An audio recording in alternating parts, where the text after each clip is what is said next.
So, Richard, let's talk about what Vice President Harris is focused on today, pushing this small business tax break, this plan, and juxtaposing it, I guess, with Donald Trump's corporate tax breaks. How do you see that resonating with voters? Well, forget how I see it. Goldman Sachs this morning said that the Trump plan between mass deportations and his tax cuts and tariffs in particular would way increase inflation and reduce GDP, whereas the Harris plan would raise them. Moody's says the same thing. I mean, the list goes on and on. So it's not just Democrats talking. These are kind of independent experts.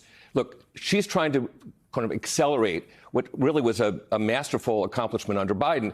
5.5 new business starts last year. The last 3 years set records for new business starts. She's just trying to expand on that. Trump, meanwhile, is talking about the tariffs, which, again, will be very inflationary and I think ultimately kind of counterproductive in terms of, frankly, appealing to the voters. If the whole idea is talking about inflation, she's talking about dealing with price gouging. He's going to increase tariffs up to 60%. I mean, in most polls, the economy is still the top issue. Absolutely. So you got to talk about it. Yeah. You got to talk to them on that issue specifically. We have some interesting new battleground polling out today from CNN. Stuart, Georgia, Nevada, Pennsylvania, neck and neck. Harris ahead in Wisconsin and Michigan. Trump ahead in Arizona. All of it within the margin of error. But what's really interesting, between 11% and 15% of voters in these key states say they could still change their minds. Does that surprise you? No, that's pretty typical. There's no reason, if you get to think about it, unless you're a diehard for one candidate or another, you think you change your mind, you go, sure, why not? I mean, that's kind of how Americans work. We like choices. We like to wait up until the last minute to decide. You know, what really strikes me about today is that one campaign is having an event that is centered on policy. And you can talk about whether or not it's good policy or bad policy. It looks very good to me. But what is Trump? This, again, is just this grievance tour. And it's this lack of messaging and lack of policy that is at the core of the Trump campaign.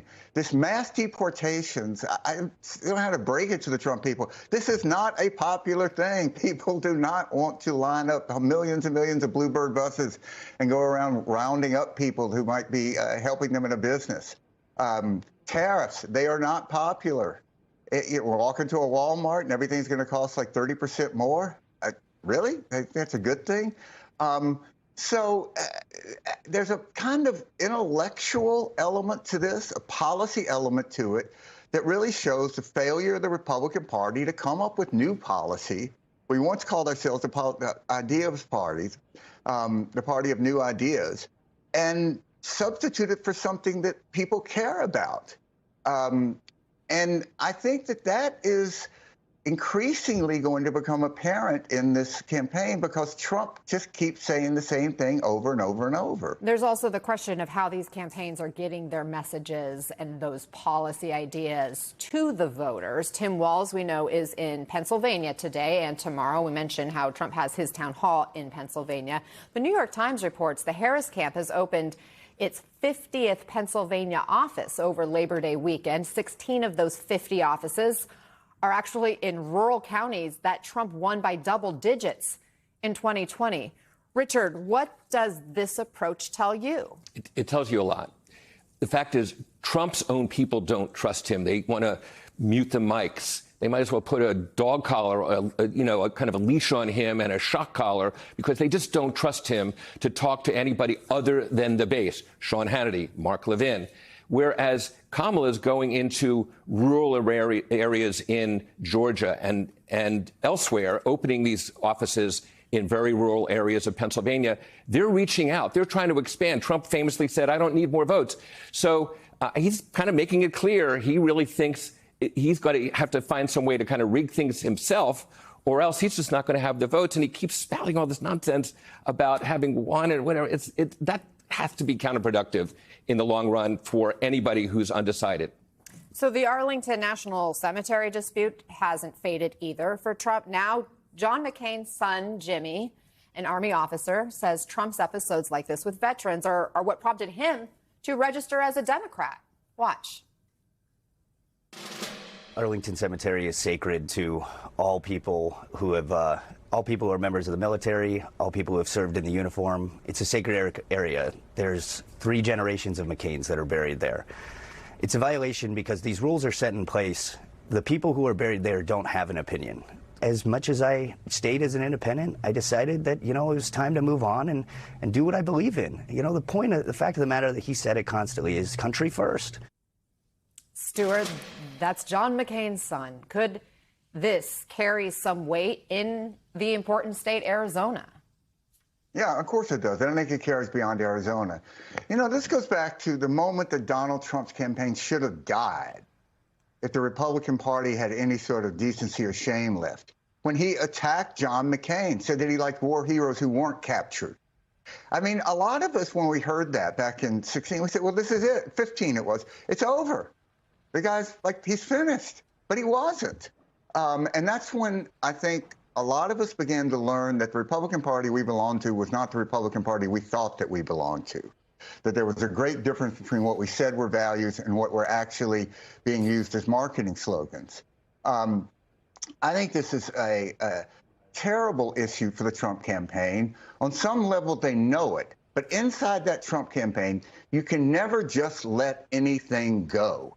You have to always double down because he is incapable of making a mistake.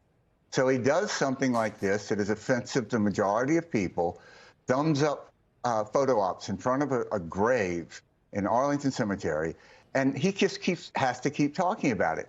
And the one thing you can control in a campaign is what you talk about. Right. So you have the Harris campaign out here talking about this plan to start new jobs for small businesses, and he's out here still talking about Arlington Cemetery. That's not getting him any votes. I mean, it's exactly what he's saying. You've got to add votes here to win. He lost by 7 million. And that's why he keeps bumping up against 47%. So when you talk about how it's the candidates who keep going there, I mean, even his running mate, J.D. Vance, is saying this on Fox last night, again, related to this issue of military support. Nobody wants to put on a uniform and serve in Kamala Harris's military. This is a person who wants the United States Army to be about gender inclusion, ridiculous diversity politics, instead of about serving your country and uniting together as Americans to serve on the same team and defend your nation. If you're a person thinking about joining the military, you're probably not going to want to sign up if Kamala Harris is the potential commander-in-chief. Richard, your reaction? I don't think the Republicans want to have this debate. I mean, this Trump is somebody who said they were suckers and losers, people who go into the military. He couldn't even go bring himself to get to that cemetery in France. He said that STDs were his Vietnam. He basically said that, no, he wouldn't gold medal, people, were kind of shot or dead, and they really didn't kind of qualify. The thumbs up, as Stuart said, in front of that grave. I mean, who conducts himself like that? So the notion that somehow that's appealing to people to go into the military is absurd. And I think that people, again, recognize that. And I think, again, across the board, that's just a very unappealing side of them. I don't think the Harris campaign would mind having that debate. So not a winning message, you're saying? Hardly, yeah. Richard Goodstein, Stuart Stevens, thank you both for offering your insights and your perspective.